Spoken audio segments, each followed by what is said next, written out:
To listen to the next interesting story, please subscribe to the channel. She was sunny and sparkling.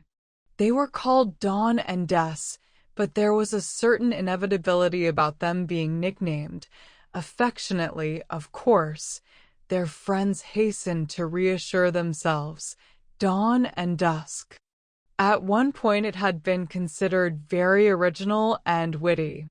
They knew about it, of course, and didn't seem to mind, though most people went through the motions of not saying dusk to their faces. The nickname had turned into a constant, but that did not mean there were not shifting sands and conflicting nuances. The simple interpretation was that Dawn was sunny and bubbly, and at what point resembling the results of an over-lavish application of bath oil became a virtue is one of those minor unsolved mysteries, and that Des, though a thoroughly nice chap, was, well, a tad morose, and she must get fed up with him at times. Even their appearance seemed to mirror their nickname. She was small, just a little plump, and had curly strawberry blonde hair, whereas he was tall and had a thick, but rather dull head of dark brown hair. But there were also whispers, and not always whispers, that at times you could wish she wasn't quite so ruddy bubbly, and if he had turned a bit quiet and moody, well, you could see why. Both were well respected in their jobs. He was an electrician, and she was a doctor's receptionist, though there were still voices that, of course, were not unkind, that remarked that there was a certain irony to an electrician sometimes being known as a Sparky. Des did a good job for a fair price, and was on time and cleaned up after himself, but Sparky was not the adjective that would first come to mind.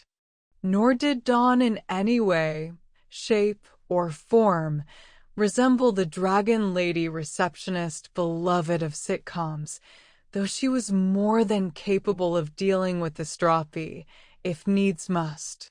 Well, whoever folk might be, said that opposites attract, and there's a certain comfort in a truism being apparently proven to be true. The way they met conformed reassuringly to the cliché, too. They had been on holiday, staying at the same hotel in Austria. But there's a twist to this.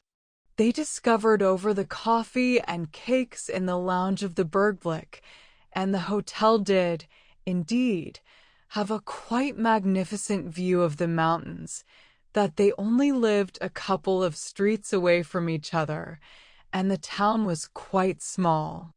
There was a very good chance their paths had already crossed, somewhere prosaic like the post office queue or the deli counter at Sainsbury's. Well, it wasn't on a par with those dramatic tales about the twins separated at birth finding each other by chance, and it certainly wouldn't have triggered their mutual attraction by itself, but it undeniably helped. Everyone at the hotel was very taken with the story. Dawn spoke fairly fluent German, but hadn't known the word for coincidence, and they were both rather pleased to find out that it was Zusammentreffen, meeting together. Well, in their case it could hardly have been more appropriate, though neither of them was especially impulsive, although some people thought Dawn was, and she didn't mind. They both knew by the end of the holiday that it was going to be much more than a holiday romance, and that they didn't need wonderful mountain vistas and rides in horse-drawn carriages and fairy tale castles. Not that these things weren't very nice. They didn't get a special license and go straight from the airport departure lounge to the church or registry office, but didn't see any point to a long engagement either.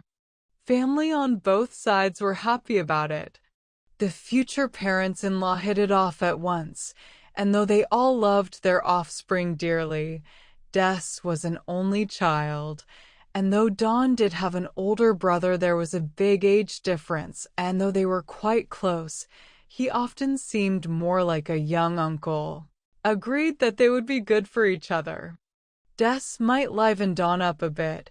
She really was a bit too solemn for a young woman, and Dawn might be a steadying influence on Des, who had a heart of gold, but didn't always take things seriously enough when it was called for. It was more than time for him to set up his own business. Their wedding was what people call simple but nice. They spent their honeymoon, well, where else could it be? At the Bergblick, where they were treated like a mixture between celebrities and members of the family.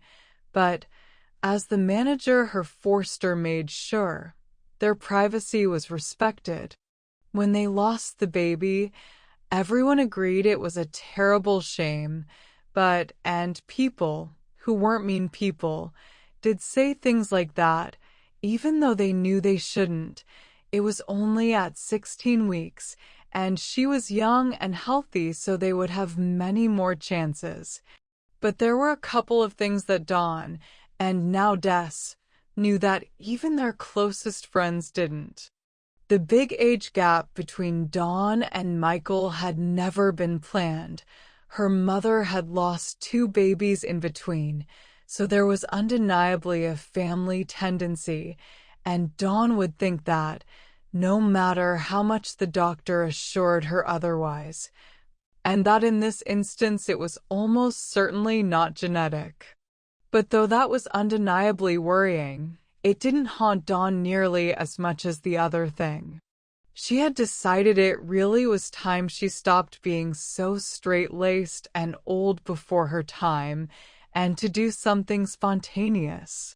When she went on one of those team-building weekends from the logistics firm where she was working at the time, instead of doing so reluctantly and just getting through it, they weren't actually compulsory, of course, but especially since that new boss had arrived, they might as well have been.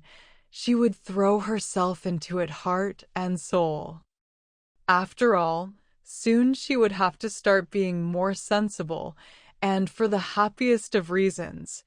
So to her colleagues' surprise, she actually volunteered for that abseiling afternoon. She would not have gone so far as to say she found it enjoyable, but it was by no means as awful as she would have thought. She could well imagine that somewhere with a decent view instead of the local leisure center, it might well have been exhilarating. It was one of those freak accidents. The safety equipment had been checked only recently, and a subsequent check proved it was fine. But as it had said on the disclaimer they had all signed and few of them had read, it was a potentially dangerous activity, though mishaps were remarkably rare. Her rope swung at a strange angle, and she missed one of the footholds and landed awkwardly. Her apparent injuries were fairly minor, a slightly sprained ankle that a couple of days' rest would cure, and a few bruises. Crash helmet wearing had been rigidly enforced, and there was not the slightest hint of concussion, not even a headache. The first aiders asked if there was anything else they should know about, and with the very slightest of pauses she said no. She thought she had got away with it until 2 days later, at home, when she knew exactly what was happening, and though Des rushed her to hospital, they both knew it was pointless. Through her sobs and guilt-ridden, she told Des about the accident. He hugged her and said, "Love, you didn't fall on your tummy or anything. It was just a coincidence. I'm sure any doctor would tell you the same." And they would have, and they did. But that did not mean she had to believe them. Dawn discovered what many people before her had, but that does not make it any more bearable. You can, eventually, come to terms with grief and make a fresh start, and time does heal. But guilt is another matter entirely. Though their friends and family were sorry they were going, they agreed it probably was a good idea when Des was offered the chance to set up a franchise in a town about 50 miles away. Though they hoped to buy their own home eventually, they were currently renting, so that wasn't too complicated one. It will be a fresh start, Des's father said, when the parental quartet met up for a drink. And it's not as if they're going to the other end of the country. Dawn found a job, too. She was used to reception work and had glowing references. She said she bet some of it was either because the firm were glad to get rid of such a misery guts, or that they still felt bad about the accident. Neither was true, but her loved ones knew it would probably be futile to try to persuade her. But whilst they thought her getting a job after the move and not brooding at home, how many of them dwelt on the original meaning of the word brooding? They weren't at all sure that her working in a doctor's surgery was a good idea. True, the Hillcrest practice didn't have a maternity clinic, but obviously pregnant women would come in, as would babies and children. It could go either way, as Dawn's mother put it. They don't understand, Dawn thought, for although nobody said it directly to her face, she knew what people were thinking. "They're other people's babies," she said to Dan, "not mine." Dawn remembered reading somewhere, though if memory served, the advice actually concerned job interviews, that eventually, faking something could become real. She had her doubts, but decided to reinvent herself as Bubby Dawn, the life and soul of the, usually, hypothetical party with her curly hair and chatty manner. Well, other people might have believed it, but Dawn never did. Not really, though there were moments when it almost, in passing, ceased to be a part she was playing. But she couldn't keep it up at home. She often sat down, ran her hands through her curly hair, and then sobbed. Or, what was worse, just sat there, sunk into her own world. Des, who would have done anything to help, felt increasingly helpless and grew increasingly careworn. Nobody would have guessed that in his old hometown he was thought of as a happy-go-lucky sort of chap, with a taste for terrible puns and cheerfully overestimating his prowess on the dance floor. Dad dancing, some folk called it. He had thought that was so funny once. He knew there was nothing very original about suggesting a holiday when the time come that they had both been in their new jobs long enough to be owed some leave. "If you like," she said, flicking through the pages of a book she wasn't reading whilst the TV was showing a program she wasn't watching. "Perhaps we could go back to the Bergblick." "Oh, yes," she roused from her lethargy with a tired, vehement remark question that needed no answer. "And have her Forster showing us the photos of his Enkelkinder?" It was true that her Forster did dote on his little grandchildren, Felix and Francisca, but he didn't ram them down people's throats.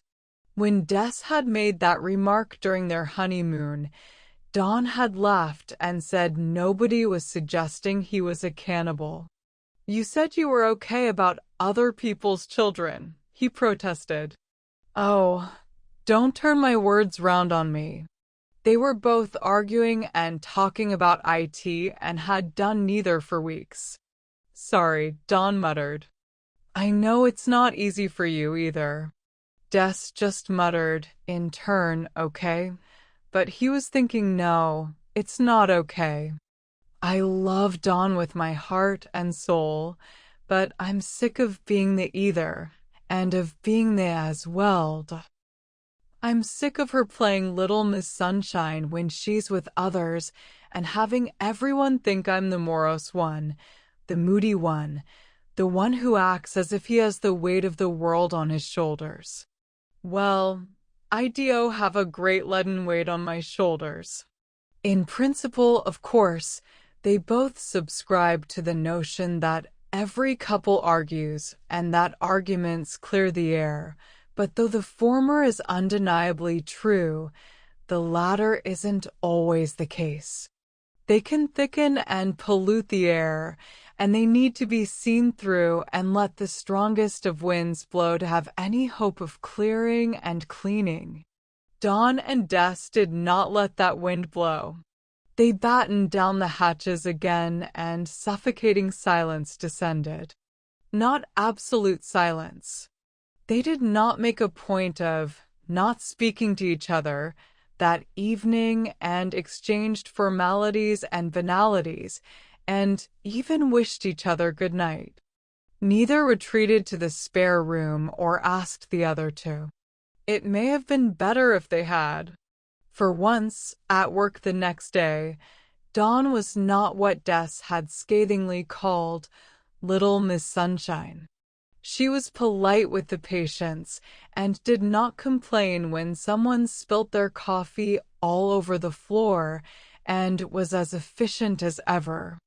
For many people, her conduct and mien would have been entirely normal and attracted no attention whatsoever.